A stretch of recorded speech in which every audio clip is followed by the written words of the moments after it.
Innovation without intellectual property.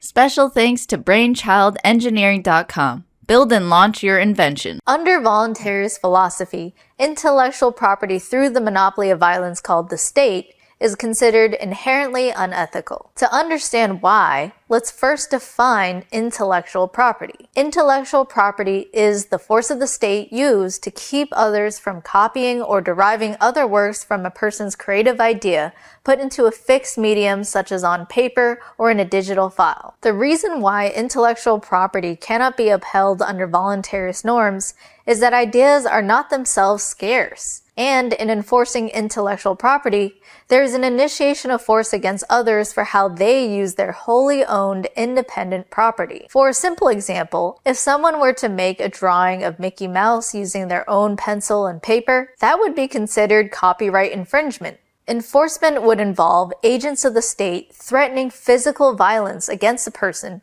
for making the drawing without the consent of the Disney Corporation. So, if intellectual property as enforced by the state is unethical, the question then is how inventors and creators can get rewarded for their innovation if they cannot rely on the state doing violence on their behalf for a limited period of time. Fortunately, there are many means for innovation to take place and for creators to be rewarded without having to rely on IP alone. And these means have sprung up largely due to the ease of copying ideas with modern technology. Let's look at the music industry for a good example of what has already taken place to adapt to this ease of copying. Since the advent of torrenting sites like Napster in 1999 and LimeWire in 2000, musicians have faced the reality that people could rip their music and share it without having to pay a licensing fee. No longer could musicians count on record and CD sales to line their pockets as people started to get music digitally through the internet. MySpace's creation in 2003 further changed the landscape for big-name musicians as indie artists began releasing their music for free on the platform in the hopes that people would listen to their songs and become fans through viral attraction. Bands like Attack Attack, Panic at the Disco, Fall Out Boy, and the Arctic Monkeys used the platform to grow their audiences, and millions listened to their music with no upfront price to pay on MySpace's platform. Money-making opportunities that could not be replicated otherwise arose in response, such as VIP tickets with photo ops, private concerts, special merchandise sold only at live performances, and direct support crowdfunding, whether through Patreon, Kickstarter, or Indiegogo. Artists adapted by looking to provide experiences that could not be readily replicated by others, and in doing so created a whole host of new ways to inspire fandom. Even with songs being readily copied, artists could still rely on platform-based identity to keep fans informed of official content, whether from their unique website URL or their YouTube channel or Twitter account.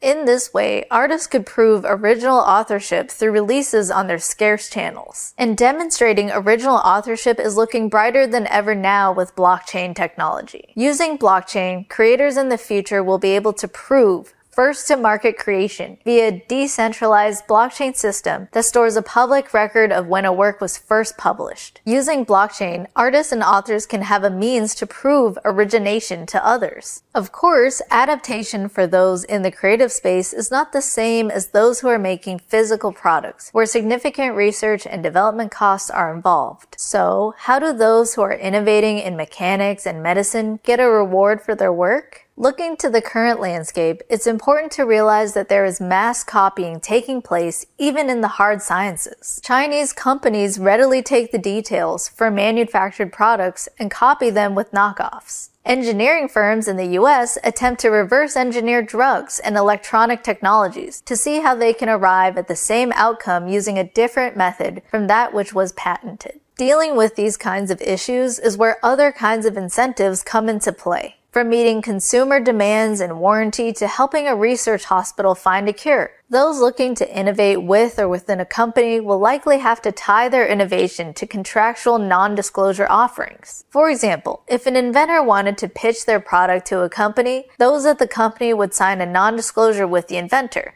which, as it is contractual, can be held against the company should the company use or disclose the invention. The company would seek to profit as against competitors by offering warranties only through authorized retailers who have signed agreements. In this way, consumers can be assured that the product they are getting is authentic and is backed by a warranty. Those who fraudulently claim to be the inventor or to be a part of the parent company could be held liable by customers for their fraudulent claims. This method for fostering physical product innovation is, of course, not the only one. As it stands, people give billions of dollars to charity every year, and among those charities are research hospitals and scientific bodies looking to cure disease or improve disability. People already have the incentive to support such endeavors out of a personal interest, whether it's because they have an ailment or a loved one does. Research can be funded voluntarily out of the self-interest of individuals wanting to ameliorate their own or a loved one's suffering. And this kind of decentralization and shared knowledge for innovation isn't limited to medicine. Open source software has already been a huge driver of improving technology around the world. Websites like GitHub host code blocks and threads where the developer community shares knowledge out of personal self-interest to improve their own software development practice. This drift toward open source is so powerful, even global software companies like Microsoft have moved toward open source solutions while focusing to profit on that which is scarce: databasing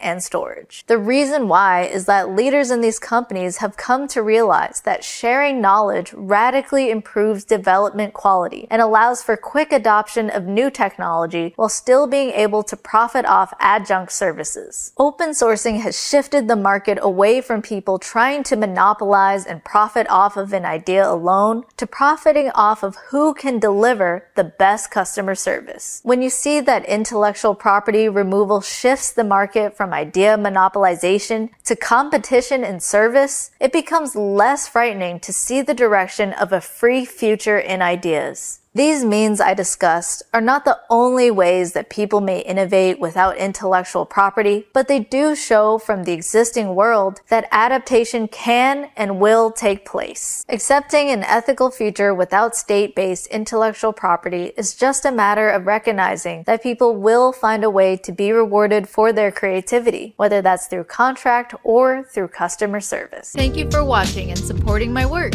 And a special thank you to all of my producers: Agorist Nexus, BrainchildEngineering.com, IronAgeArchive.com, Crawford K. McDonald of BCM Real Estate, Zach Lukowski, and Beto Destrafa. Help me produce more quality content and receive special perks for your monthly support by joining my Patreon, Subscribestar, or Float pages.